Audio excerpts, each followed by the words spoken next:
sedikit memberikan pencerahan untuk kita semua berkaitan dengan penyebaran dan pemahaman dan penerapan pengalaman budaya positif di sekolah kita yaitu SMK Negeri Kletek Suai. Baik, untuk budaya positif itu kita mungkin sudah bisa melihat di sana. Yang pertama itu budaya positif merupakan terwujudnya nilai-nilai atau keyakinan universal yang diterapkan di sekolah. Konsep inti budaya positif perubahan paradigma belajar, disiplin positif, kebutuhan dasar manusia, motivasi perilaku manusia, posisi kontrol guru, keyakinan kelas, dan segitiga restitusi. Oke, untuk perubahan paradigma belajar itu kita mengacu pada profil pelajar Pancasila, ada mandiri, bernalar kritis, kreatif, bergotong royong, berkebinekaan global, dan bertakwa kepada Tuhan yang Maha Esa. Ulang. Tutur kata oleh seluruh warga sekolah. Contohnya kita punya itu ada 5S. Senyum, salam, sapa, dan santun. Ya, itu teman-teman sudah tahu, jadi kita tinggal praktekkan itu di lingkungan SMK Negeri atau di lingkungan sekolah kita. Ya, yang berikut itu ada kebutuhan dasar manusia, dan untuk kebutuhan dasar ini mungkin saya serahkan kepada teman. Kebutuhan dasar manusia yang merupakan sesuatu yang perlu dilakukan sesuai dengan yang diinginkan oleh peserta didik. Ini ada kebutuhan dasar manusia yang perlu diketahui. Itu yang pertama itu bertahan hidup. Itu bisa dilihat di sana, itu ada makanan, pakaian, tempat tinggal, keamanan dan kesehatan, supaya dalam hal ini peserta didik dapat bertahan hidup. Yang kedua, kasih sayang dan rasa diterima. Di lingkungan sekolah itu siswa membutuhkan kasih sayang dan rasa diterima. Lalu ada penguasaan, menyangkut harga diri, keinginan untuk dianggap, menjadi pemimpin, lalu berprestasi dan diakui dan didengar. Ada kebebasan, mandiri, mencoba hal yang baru dan langsung mengendalikan arah dirinya. Ada kesenangan. Peserta didik itu dia butuh untuk senang-senang, seperti bermain, humor, antusias, dan tertawa.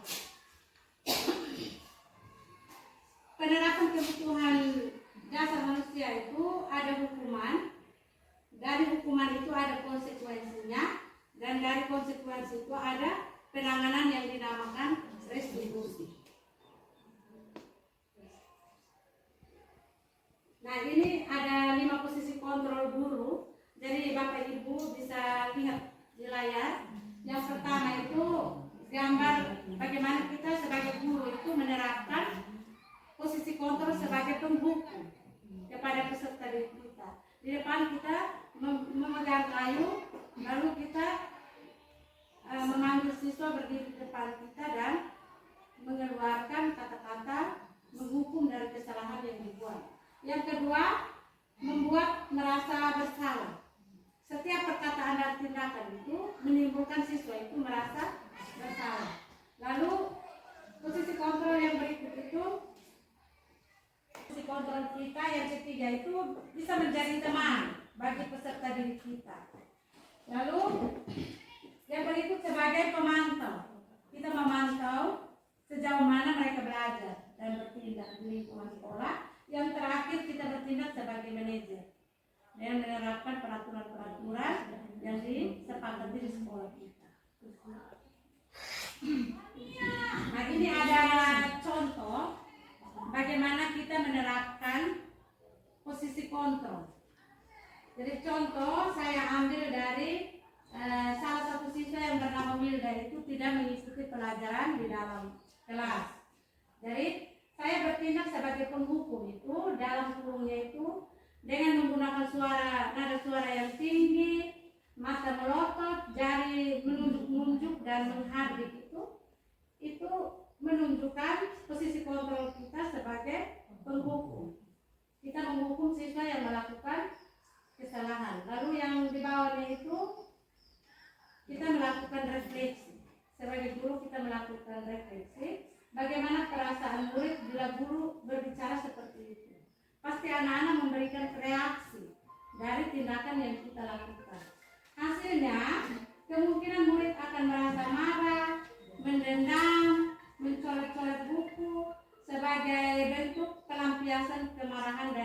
menggunakan guru sebagai pembukti tersebut.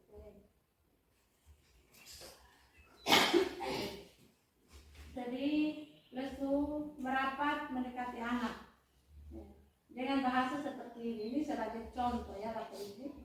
Winda, kamu ini bagaimana? Bukankah kamu sudah berjanji dengan ibu untuk selalu masuk sekolah dan ikut pelajaran? Kamu membuat ibu sangat kecewa. Bagaimana perasaan murid jika ditegur dengan cara seperti ini? Jadi kalau kita tegur seperti ini, maka hasilnya murid itu akan merasa bersalah telah mengecewakan bapak ibu gurunya. Jadi gagal membuat orang lain merasa bahagia. Sebagai teman, itu nada suaranya ramah, akrab, bertindak sebagai temannya. Antara guru dan siswa itu seolah-olah sebagai teman. Lalu sambil tersenyum, ayolah, kenapa tidak datang sekolah? Ya sudahlah, tidak apa-apa, duduk dulu, nanti ibu bantu. Sambil tersenyum, bagaimana perasaan murid dengan sikap kita sebagai teman? Hasilnya itu murid akan merasa senang, murid akan merasa akrab dengan gurunya, karena kita sudah menerapkan posisi kontrol yang menghukum. Lalu ada sisi negatifnya. Siswa itu akan merasa tergantung. Setiap kali melakukan kesalahan, maka dia punya harapan bahwa saya akan dibantu oleh bapak ibu guru jika saya melakukan kesalahan. Yang berikut sebagai pemantau itu menggunakan nada datar, bahasa tubuh yang formal. Contohnya seperti ini. Ini ada diskusi. Winda, tahukah kamu kalau hari ini ada pelajaran? Ya, saya tahu. Lalu gurunya, kamu apa? Dan tidak ikut pelajaran, kamu mengerti? Lalu konsekuensinya, bila dilakukan, konsekuensi yang harus dilakukan jika alfa. Saya paham Bu, saya akan diskorsing pada jam istirahat dan mengerjakan tugas yang tertunda. Bagaimana perasaan murid jika kita bertindak sebagai pemantau?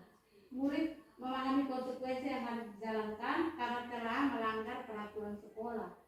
Guru tidak marah dan tidak menunjukkan emosi yang berlebihan, namun hanya menjalankan posisinya sebagai pemantau. Lalu yang berikut yang paling terakhir itu adalah manajer. Manajer itu dengan nada datar, bahasa tubuhnya yang formal. Winda, apakah kamu tahu bahwa setiap hari ada pembelajaran di kelas? Tahu Bu?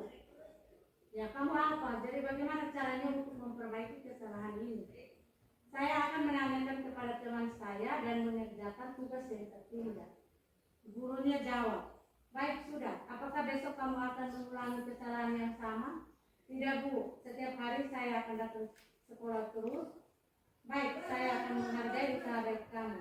Bagaimana perasaan murid jika kita menerapkan posisi kontrol sebagai manajer kepada peserta didik kita? Hasilnya, pada posisi manajer, suara guru itu sebaiknya tulus. Tidak perlu marah, tidak meninggikan suara, apalagi menunjuk-nunjuk jari kepada peserta didik kita. Jadi kita bersikap tidak boleh seolah-olah kita menyesal atau menjadi korban dari kesalahan yang dibuat. Jadi kita fokus kepada guru, bukan fokus kepada membahagiakan orang tua atau membahagiakan kita sebagai bapak ibu guru. Nah, ini contoh penerapan 5 posisi kontrol guru pada kasus murid tidak mengikuti pelajaran di kelas. Seperti itu. Bagaimana? Lepas kita lanjutkan ke materi yang berikutnya. Baik, yang berikutnya setelah kita sudah mengetahui tentang posisi kontrol guru atau kita sebagai pendidik, jika kita menghadapi anak-anak atau murid yang mengalami masalah, misalnya tadi terlambat atau tidak datang ke sekolah, kita perlu menggunakan sebuah solusi di sini adalah yang dinamakan dengan segitiga restitusi.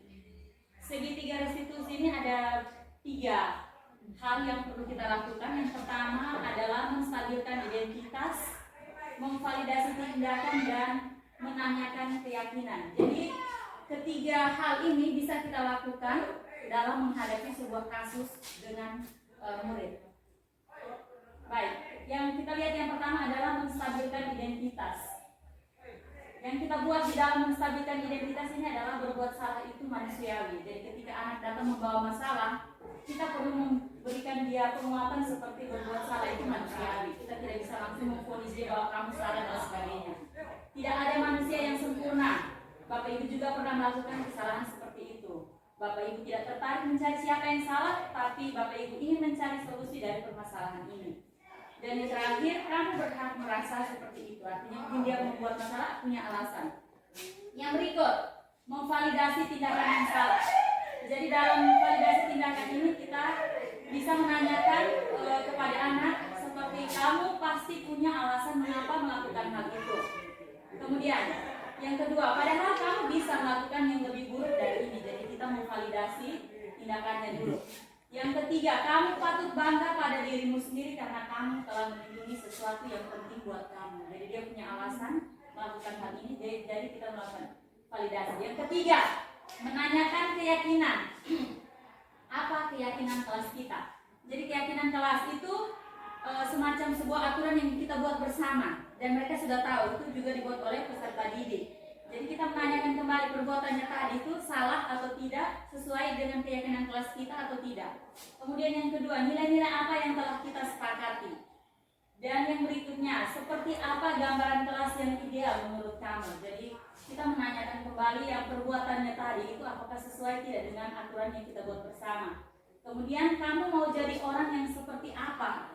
Ketika dia buat salah, kita tidak harus memvonis, tapi kita menanyakan kembali seperti ini. Dengan demikian bisa menyadarkan kembali dia supaya dia bisa kembali sadar akan kesalahannya. Baik, yang berikut contoh penerapan segitiga restitusi. Mungkin kemarin kami sudah buat sebuah video singkat tentang anak yang sering datang terlambat. Di sini ada anak kelas 10. Kami mencoba mengatasi masalah terlambat itu menggunakan segitiga restitusi tadi. Jadi memanggil dia ke dalam sebuah ruangan, menanyakan hal-hal tadi yang berhubungan dengan menstabilkan identitas, memvalidasi tindakan, dan menanyakan keyakinan kelas tersebut.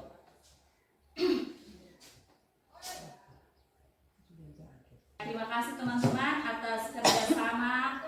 Hari ini kami dari CGP ada 4 orang.